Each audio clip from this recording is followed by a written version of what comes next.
So now I'd like to introduce you to Vicki Wright-Hamilton, speaker, author, TV personality, and leadership coach, as she helps us navigate how to handle when we feel overdeveloped and underpromoted. And get your phones out because this is going to be interactive and we're going to have some fun. Vicki, I'm going to toss it to you. Oh my gosh, I'm so blessed. I'm so fortunate to be here. And can I tell you how excited I am to be back home? You know, when I think about media, and all I can do is think about WIC, my days at WIC, my days at Naming, and just loving every single moment of it. So as we said, you need to pick out your phone. I want you to take your phone and go to this QR code. And when you get the QR code, you will get this ID. Please put in the ID. And if I can't see you all, so if somebody who's watching the chat can let me know, put hands up or something to let us know that you are, that you got the code, we'll move forward. I've got the code. It automatically did the code for me. Perfect. So when we start talking about this, it's important for us to set the foundation. So we're going to go through some interactivity where I need your honesty as we move forward. Nobody will know who says what. I only will know the total number. So let's start with, how do you feel about your career today? Are you uncertain, not sure you're where you're supposed to be? Are you frustrated, wishing that things would change? Are you content? Things are okay. Are you positive? Boy, I'm right where I'm supposed to be. I'm loving it. Things are going well. Or are you anxious? I'm not sure. I want to do this. I want to do that. I'm just not sure. I'd love to get your perspective. So I have a count on the number of respondents. So I will click forward as I get the bulk of the respondents online.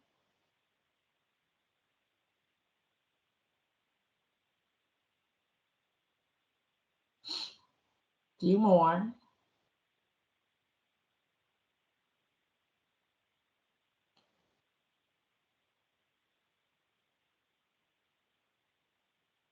Okay, another 30 seconds, and I'll click forward.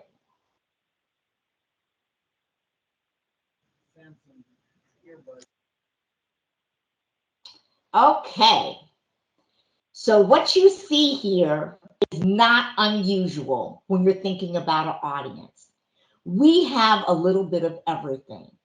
My intention by the end of this is to help all of you, no matter where you are, to determine what your next step is. Because we all can be in a different place in our journey as we continue to move forward. Is your company aware of your career desires?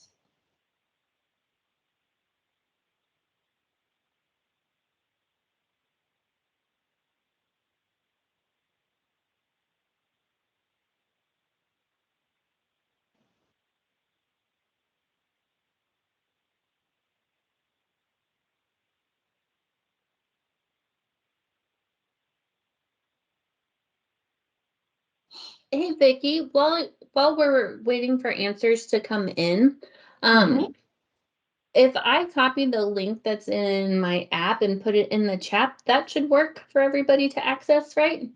Yes, they should be able to do that too. Perfect. I will do that.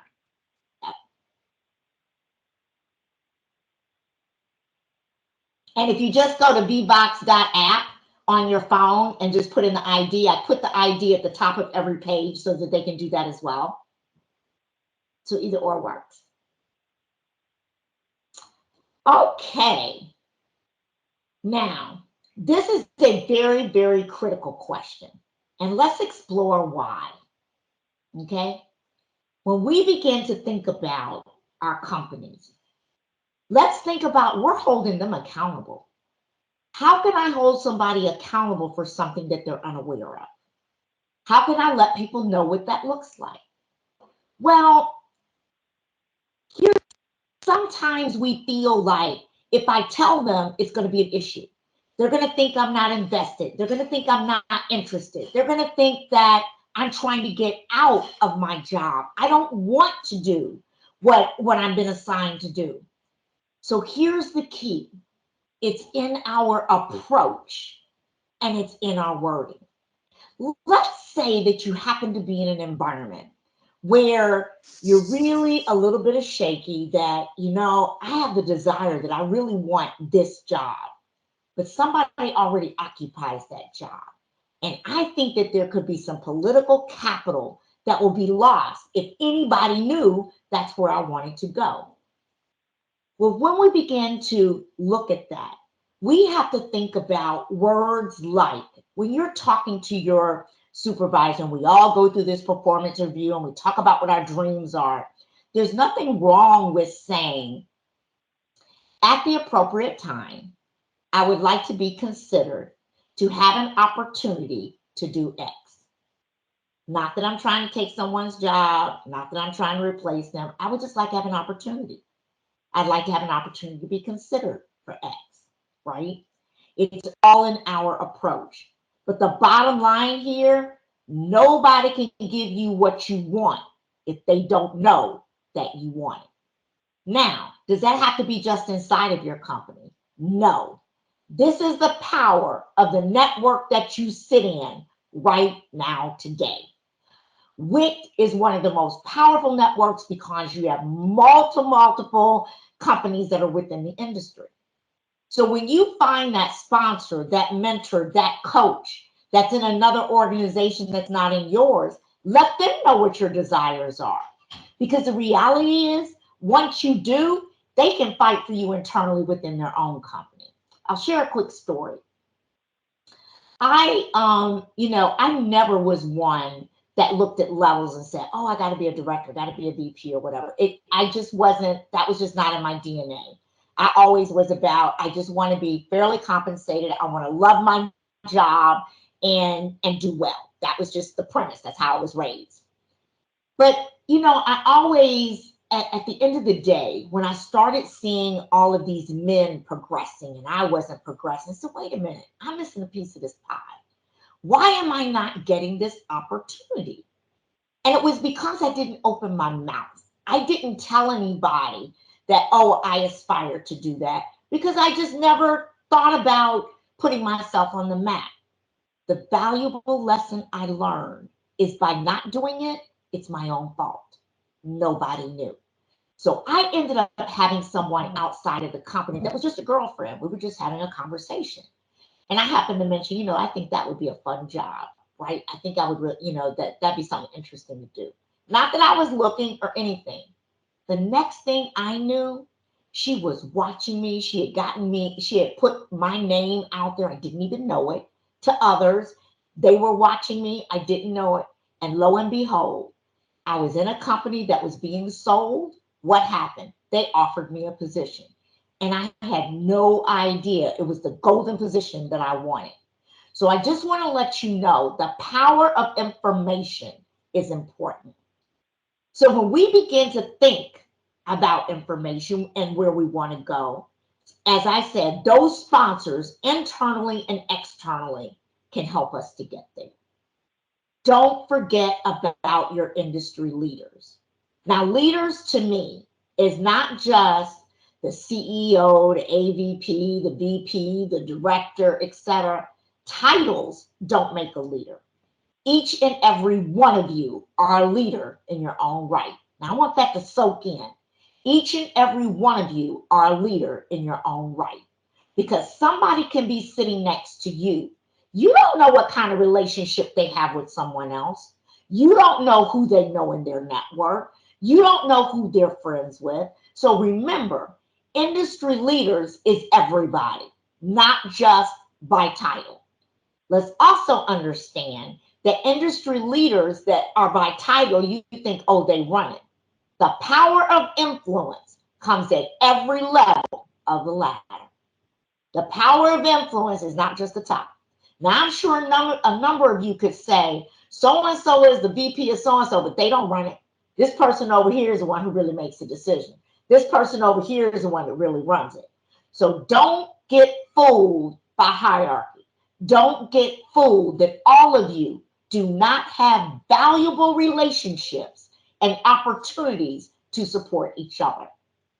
Functional leaders. Now, you know, it's important that we talk about getting into associations and industries and getting to know people. These functional leaders, if I'm in, you know, technology, getting with other technologists helps them to understand my skill set of what I can offer. They may be the ones that can really talk about, here's her knowledge in digital transformation. Here are the things that she can really contribute. I've seen her do that. The other thing is, don't forget about the projects that you work on, the things you contribute to when you're in organizations and associations. Those things are valuable. You're learning how to do it before you're assigned to do it. But not only that, you have people who are watching you that say, it was really a joy working with so-and-so. She has great technology experience at this. She was part of our committee doing this. This person has great marketing. They're in the marketing department. So just don't discredit all people, all levels, all areas. Now, let's continue. Do you trust your leaders in your development growth? Is it just words? Is it just values on a piece of paper? Is it just a direction that they say they're going to support you? Or do they truly support you? Have you seen it in action? Have you seen examples? And what does that look like?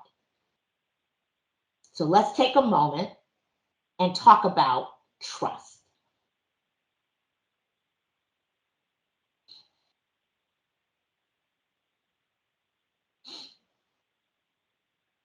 And we all know trust is the foundation of everything we do.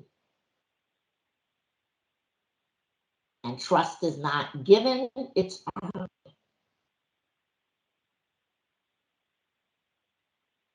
But one of the things that I think is very unique about trust is the way you earn my trust may not be the way my colleague earns trust. We all are unique. And that's something that we always have to keep in mind. What I do, or when somebody does something for me and I go, you know, I really trust that person. Well, that same person could do the same thing for somebody else, and it doesn't really give them trust. So part of really gaining trust is having a relationship and understanding where that person is coming from, understand their experience as we continue to move forward.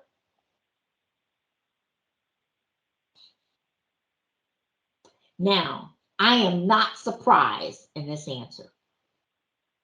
And you know why I'm not surprised? Because we have so many organizations that make change. Now, I want to give you a different lens of a perspective to think about change. When leaders say, I am going to help you grow, I'm going to give you opportunities, I'm going to do things. When they don't, and we have worked and worked and worked our tails off. We've gone and taken certifications. We've taken every learning program. We've done all of this. And we're saying, you're not helping me. Let me tell you something. You are the CEO of your own company. It's called you. You have to understand, am I in an environment that really does practice what they say in terms of developmental growth? Am I in an environment that I'm in a job where I can continue to learn and get prepared for growth? Or am I in an environment that says this isn't going to work? I need to leave. It is important to understand that within an organization, every leader is different, and there are subculture leaders within other cultures. So you know how you can work for a department and we go, oh my God, I just love my boss, I love my leader, they're wonderful, they do everything they say they're going to do. And you can talk to a colleague that's in a different department, they're like, they don't care what we do, they're not helping me, they're not giving me opportunities, they're not giving me any growth. And then what happens is your trust begins to go down the drain with those leaders. The one thing I will say is that if they know where you want to go and you understand the path to get there, then we have decisions to make. And we're going to explore that a little bit further. I was reading an article from the Harvard Business Review. And the Harvard Business Review said only 14% of people that are working in an organization trust their leaders. They've lost faith because companies do what companies have to do, whatever that means that they have to do. And no matter how hard, how much work we give, no matter what we do, if they feel that the strategic direction of their company means that our services are no longer needed, they have no problem letting us know, goodbye. However, when we are working with them and we define other opportunities, we have the right to also say goodbye. So I think it's important for us to understand trust is two ways. They have to trust us and we have to trust them. Now, the fundamental part of that trust is not just words, but behaviors. And we know that. We watch the actions. Anybody can put a list of values on the wall. You can walk in and say, oh, we believe in this. This is what we do, etc. But if the behaviors don't match that, then that trust is going to be lost. Remember, your behaviors too matter. What behaviors are you showing? How are you showing up when you come into the workplace? How are you showing up when you have disagreements? How are you looking at things through your lens? And are we being objective when we look through our lens in terms of getting trust? Now, let me tell you, each and every one of us make the same decisions that a company makes. And that's why I say you're the CEO of your company. Let's take a scenario. You're at work, company may not be doing well. You're not going to get an increase this year. It's going to stay stagnant. And you had been getting your hair done, getting your nails done, getting your lawn done, all this stuff because you just knew you were going to be able to get more money. You were going to be able to have more things as you were planning for your next year. But when you learned that there wasn't going to be an increase and that bonuses weren't going to be coming out, you changed how you spent your money. Guess what? Everybody you spend your money with is an employee of yours. We just don't look at it through that lens. That lawn guy is expecting your income. You now have cut it. The person who's doing your hair has been expecting your income so that they can live off. Now they don't have it. So we have to make sure that we're looking at the lens the right way when we're beginning to make this decision about whether these behaviors match the words that are there. Now, with that said, there is, we have to think about the integrity, the dependability, and our competence. Do we have the skill sets to do what's necessary to be done? Can they depend on us? Have they been able to depend on us? And what have we shown integrity in our behaviors as we move forward? Just like we want all three from them. So it's important that we understand the impacts of how we show up and what that looks like to the impacts of how they show up and what that looks like, right? Let's look at this one. Do you understand the skill sets and experience required for the role you're seeking? Do you know inside and out what's most important and why? Do you understand the priorities of that skill and why that skill is so important? Do you have the experience that you have directly for those things that are top priorities in terms of moving forward? Or are you just exposed to it? Or are you just aware of it? When we begin to understand what those skills and experiences are, we have to really understand what nobody's willing to put on a piece of paper. Now, I'm going to say that again. We need to be willing to understand what nobody's going to put on a piece of paper. They're not going to put on a piece of paper now. I really want this, but I can't really ask for that because that's not being fair. But in my mind, when I go to evaluate and I want to look at two resumes together, or I want to look at two people together, I'm going to choose the one that my biases, my desires are going to go to, whether it was on that piece of paper or not. So it's important not to just to understand the experiences that are listed, but what's the kind of culture behind that? And what does that mean that of how things are going to operate when I get that experience, when I get that position? Where am I really going to?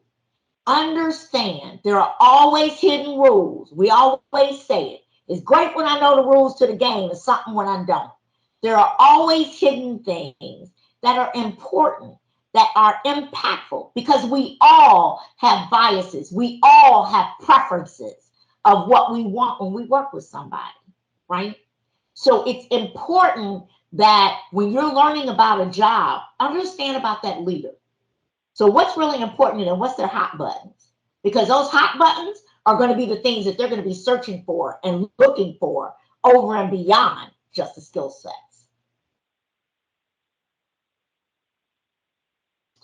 Okay.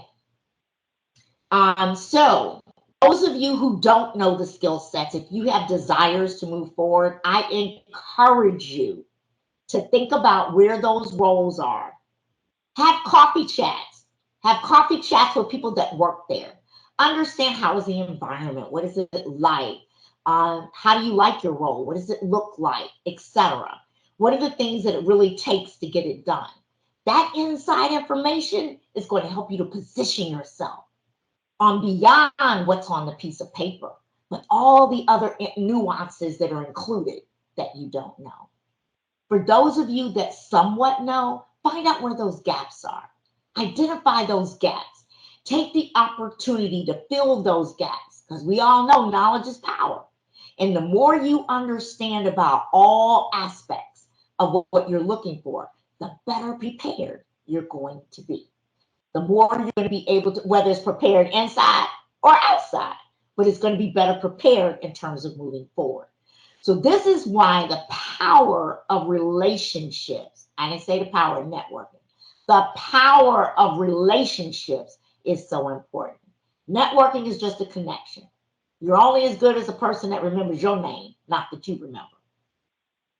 So those opportunities to build that relationship and really ask the real questions will help you be prepared as to what's the right decision for you as the CEO of you.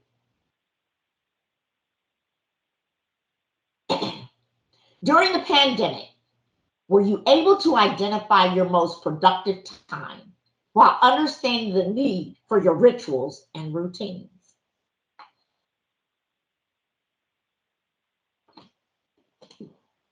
One of the things that happened during the pandemic, as everybody was at home, a lot of evaluations went on. A lot of assessments went on. Am I happy? Am I not happy? Do I want to do this anymore? Don't I? What do I like? What I don't like? And because we were confined and we're with whomever, the close family, friends, significant others, partners, whatever it may be, and we began to do things together, we began to discover, oh my gosh, I really like spending time doing this. We began to discover, you know what? I worked out every day at 8 o'clock. I loved it. Oh my God, I was getting in. I loved it. All of these rituals and routines that we were able to do because of our flexibility, our ability to work from home, gave us the opportunity to really evaluate where we were. So as we began to do that evaluation began to set what? A new strategic direction for you of your company. Meaning that when I go forward, these are things that are most important to me now. And I want to make sure that I'm getting to do those things that are important. I want to do those things that I have discovered about myself that I really enjoy. I want to do those things that I've discovered that really help me. I want to keep these routines going, which is why post-pandemic, when companies are saying, nope, got to come back to the office. Nope, got to be in the office 5 days a week. Nope, got to be in the office, whatever it happens to be. People began to say, wait a minute, hold up. Can we do a flex schedule? Can we do something? Because you really enjoyed what you had and you don't want to go back to where you were. So this is where decisions of your direction of where you want to go to be happy and productive is important.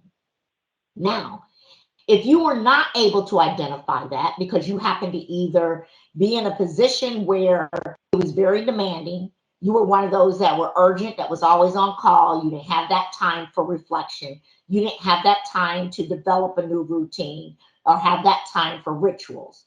The one thing I will say to you is that take the time. We have to have points of reflection. We have to have points of what was that self-care that you would like to do. Start it, try it, see if you like it. Start putting it in your routine. Start seeing what that does for you mentally, emotionally, physically. Because the one thing about it is that those of us that were able to take time during the pandemic, we were able to really evaluate. We were really able to evaluate. And those that were not, unfortunately, are having to try to fit that time in now. But I can't encourage you enough. Take that self-time to really think about, what do I really want? Where am I going? What really makes me happy? And what are the things that I want to be a routine that aren't? And more importantly, how can I make it that way? What has to be true for me to make it that way? Because that's going to help set some of your decisions in terms of what you want to do for you. The other thing that I think that we have to keep in mind is that as we begin to think about whether we stay, whether we go, whether we look for upward mobility where we are on a path, we talk a lot about culture, and I've talked a lot about subcultures within cultures. Everybody has a culture. If I walk in your house, you have a culture you set. You set boundaries. You set things that will happen, things that won't happen. You have a certain tone in your home. You have certain things you tolerate in your home. There's certain things that you want to see happen in your home. So we all have a culture. That culture that we create even at home or the culture we're walking into in a business is set upon whether they match our values. So one thing you need to do is assess, what are my values that I have? Prioritize those values. Look at those values against what the culture is presenting to you, because that will help you to understand, am I just not in the right place?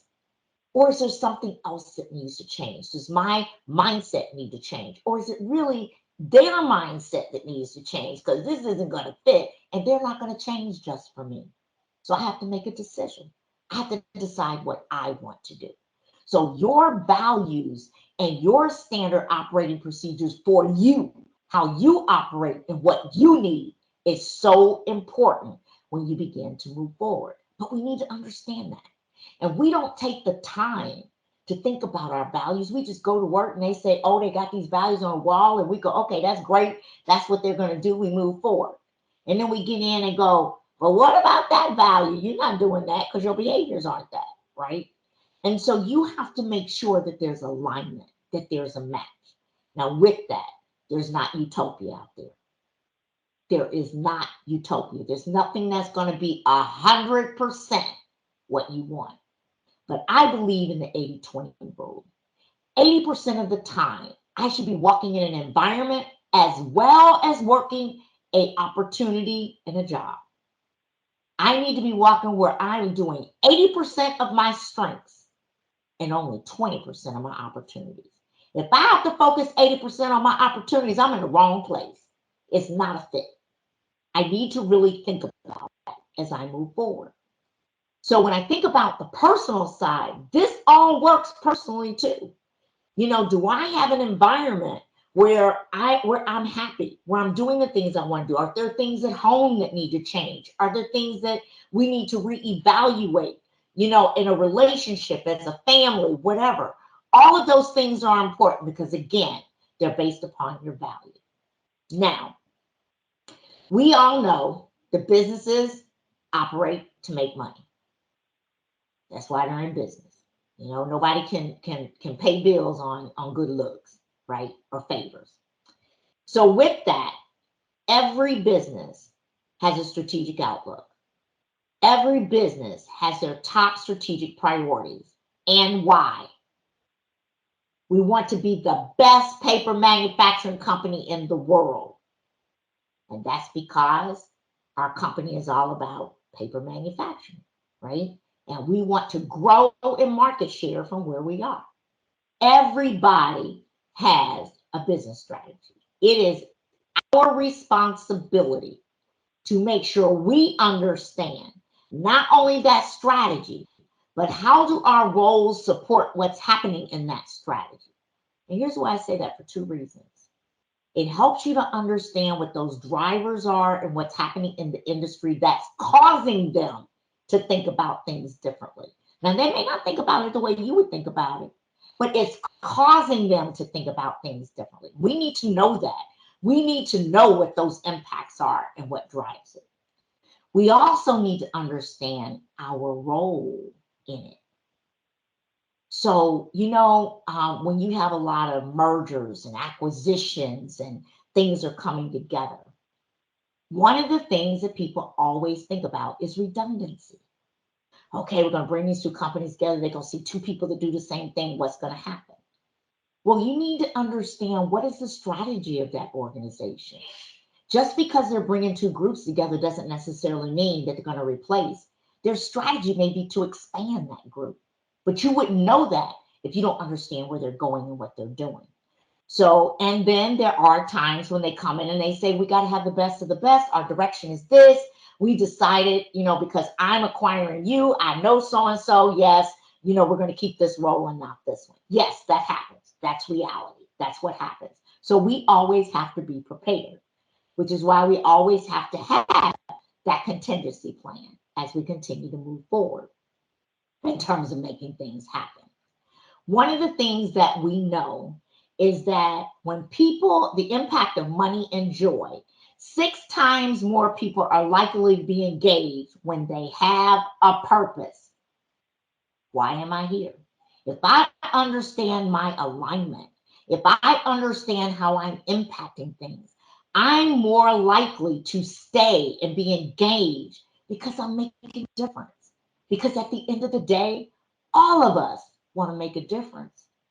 Oh, that's why we're doing what we do. We have passion about it. We love our job, our functions of our job. We love the functions of what we're doing. So we're passionate about it. We want to make a difference. But when you find I'm not making a difference, I don't feel connected, I don't feel like my passions are being met, it's time for evaluation. It's time to have that evaluation where you can look at what's going on. So I don't know how many of you know about the 5 love languages, but I created the career love languages because I wanted to find something that people could relate to from a relationship standpoint and how it works in work compared to what we talk about at home. So the 5 love languages are made up of quality time, physical touch, words of affirmation, acts of service, and gifts. And what I did was say, when we think about quality time in the workplace, what are we really talking about? All the meetings we go to. Now, I know all of us have 1,000 meetings. And it's like, okay, we got all these meetings when we're supposed to get the work done. After hours? I mean, come on, give me some time.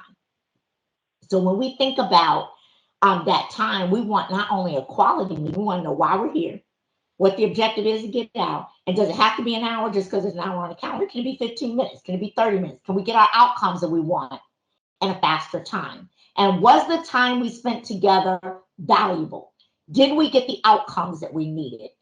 Did we meet the purpose of why we're doing it? And some people value that most.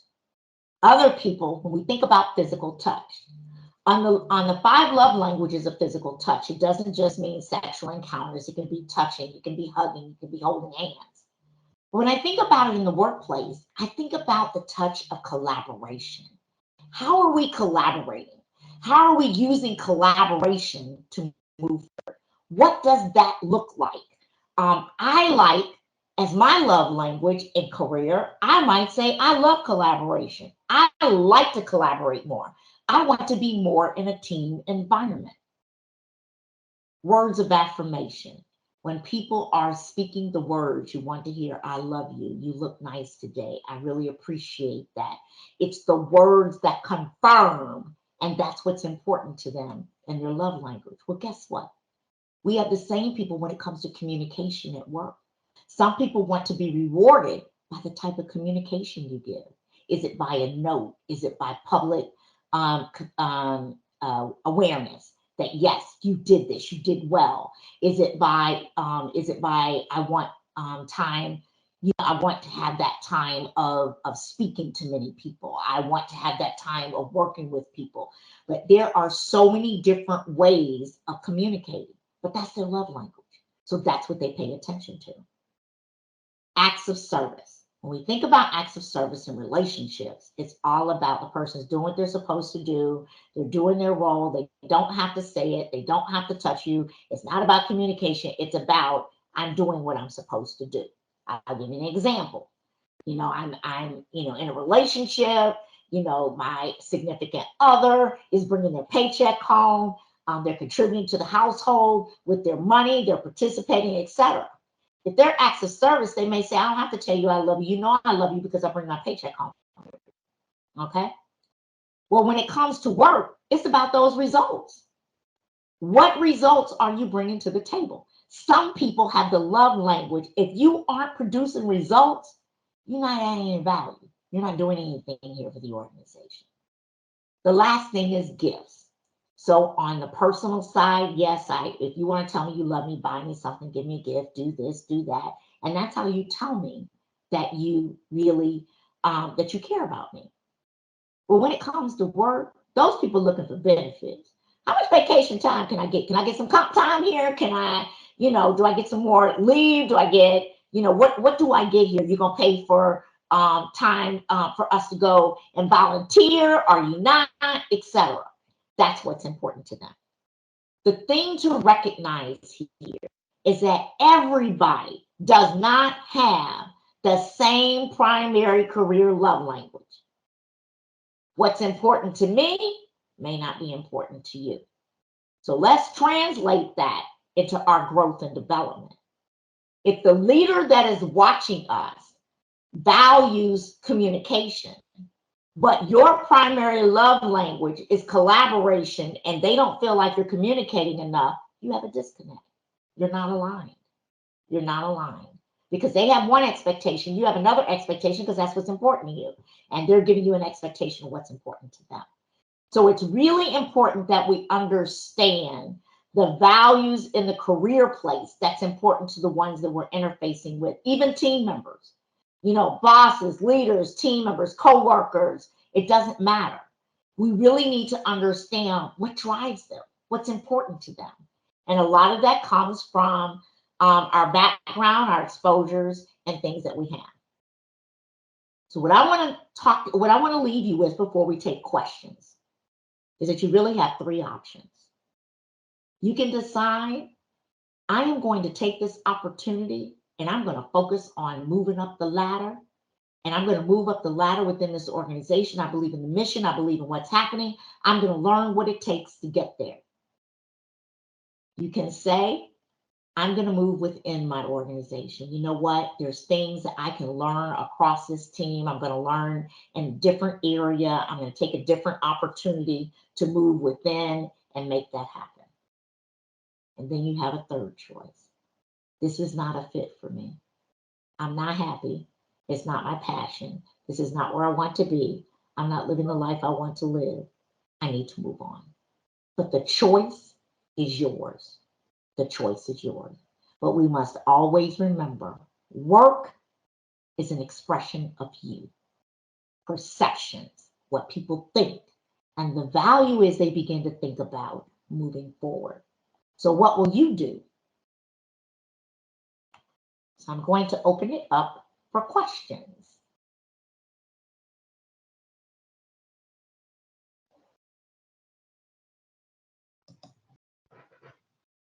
That was such great content, Vicki. Please, everyone, share your questions. Throw them in the chat if you want me to read.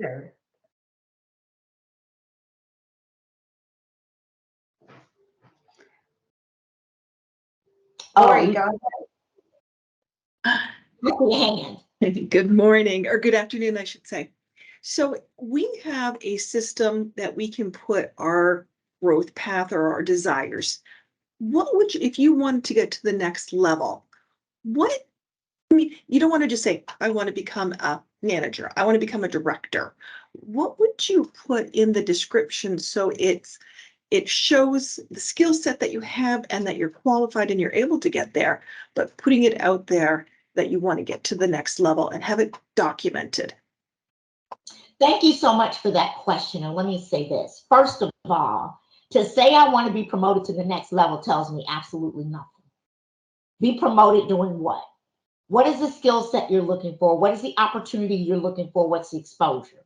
So your words, when you respond to that, is I'm looking for the next opportunity to do X.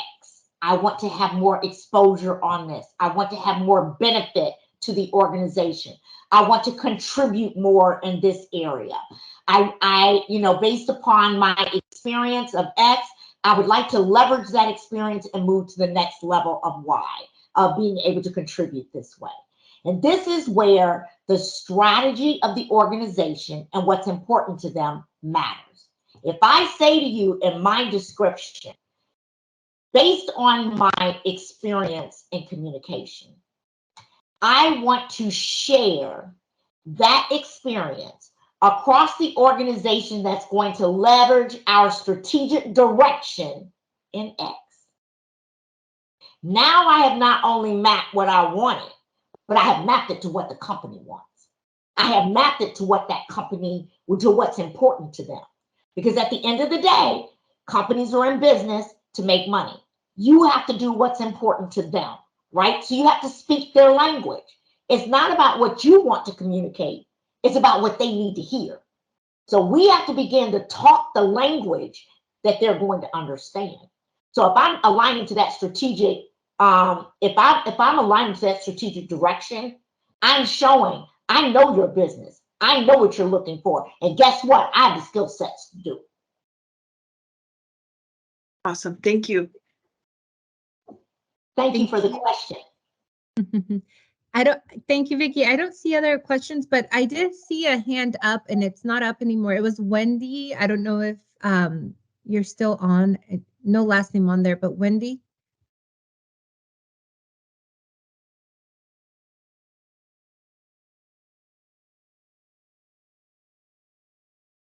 No, probably maybe had to drop. Let's see. So let me ask this. Is there anybody, oh, she says she can't get her microphone on. Okay, she's going to put it in the chat here in a minute. Okay, perfect. We'll read it.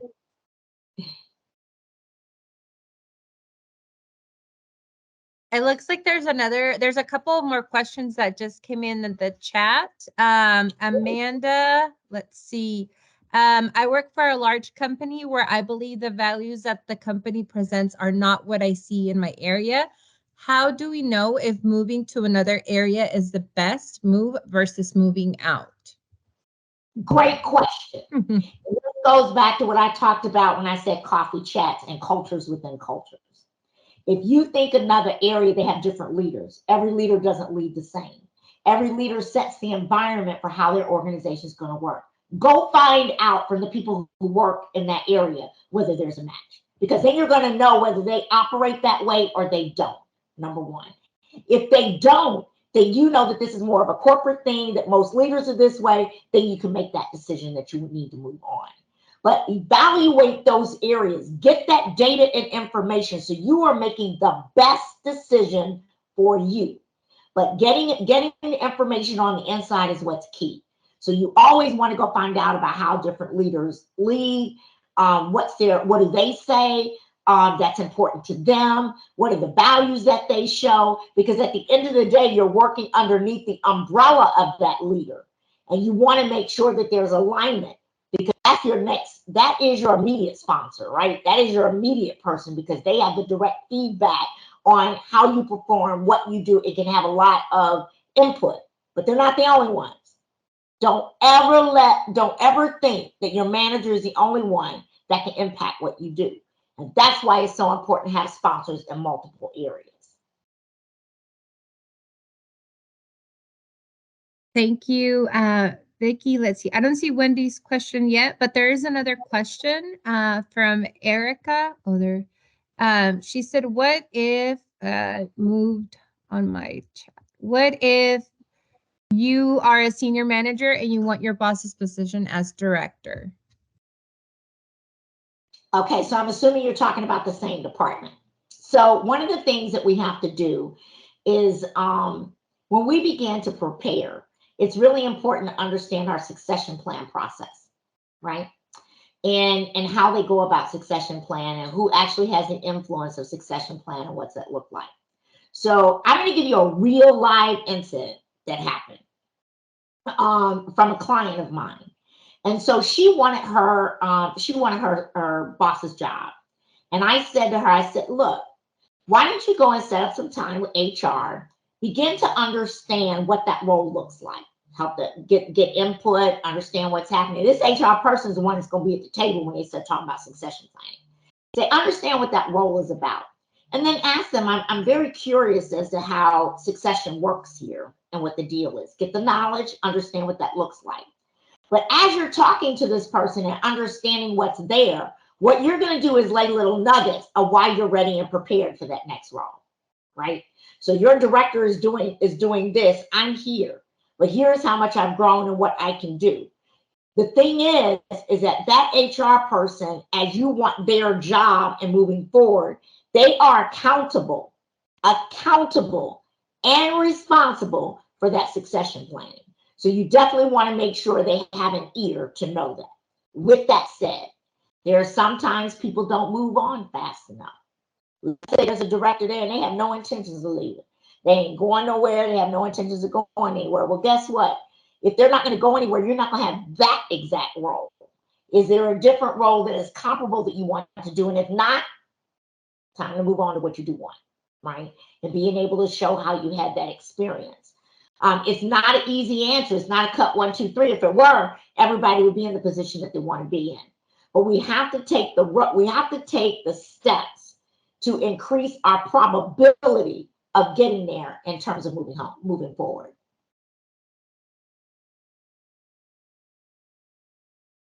Thank you. Thank you for the question. Thank you, Vicki. It looks like we have Wendy's back in the chat. It's my department is by definition a boys club. Multiple brilliant women have been overlooked for management positions, including myself, by men who are underqualified.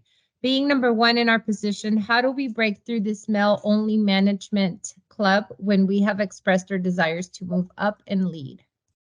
Okay, well, first of all, I'm going to assume, which is bad, but I'm going to assume that they know that you want to move up, and because this is this good old boys network. Now, being in technology and the first Black woman in technology at a large organization as an executive, I feel your boys club. Okay, I get it. The boys club is there, and if you have a boys club, you're not strong enough to break through that boys club. So here's what you can do. Everybody, I don't care who they are, has somebody that they close to. So I did this. I was up against a good old boys club, and I knew I wasn't going to go anywhere. But I also knew that they were friends with somebody else.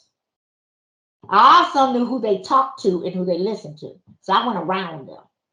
I went to their friends. I went to people that they know. I got to know them, etc. And I actually was able to get someone out of that circle to actually sponsor me in the process. Okay.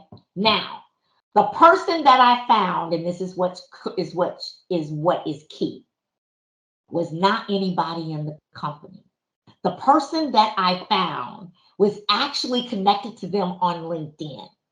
I happened to be at a social event where they were. I used that opportunity when they say, well, what are you doing? I talked about what I was doing and who I was, what I was looking for and the role I want. And I said, my boss, I'm working with my boss, so-and-so, and we're trying to move things forward. He said, oh, who do you work for? And I told him. He said, oh, we're really good friends. I said, oh, that's great. I said, yeah, I'm really trying, I'm really looking for that next opportunity. I really want to share my experiences and my strategy with the organization, blah, blah, blah. Okay. So we did this at this event. A week later, they were going to play golf. We know everything happens on a golf course, right? They were going to play golf. And so my boss came back that Monday morning and said, I understand you got a chance to meet so-and-so. I said, yes, I did. I said, we happened to be at the same, event. I said, it was a pleasure meeting him. He mentioned that he knew you. Yeah, well, we need to talk. He was telling me about, some things that people that he knew that knew you as well. And so, we need to talk. We need to understand. I'd like to talk to you about next steps. At the end of the day, I ended up getting promoted, right? I ended up moving through the lights. But the point is that you will never win the fight going through the boys club. Ain't gonna happen. You're not a boy. It's not gonna happen. And no matter what you do, if there's so much of the male testosterone up there, it's like, we ain't moving, we ain't going anywhere. You have to decide, are there ways around it where I can get support? If the answer is no, it's not going to happen. If the values of this organization allow this good old boys network to last and to continue, and they know it, it ain't the culture for you.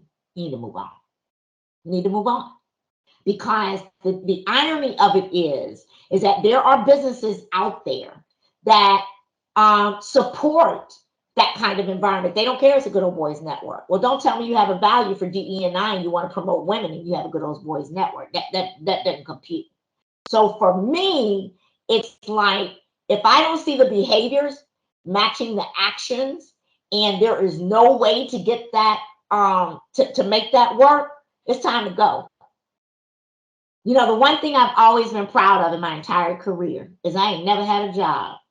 They always paid me to have fun and to enjoy. Because when it got to the point I didn't enjoy and have fun, it was time to go. So it was 80% of what made me happy. No utopia, 20% of things that didn't.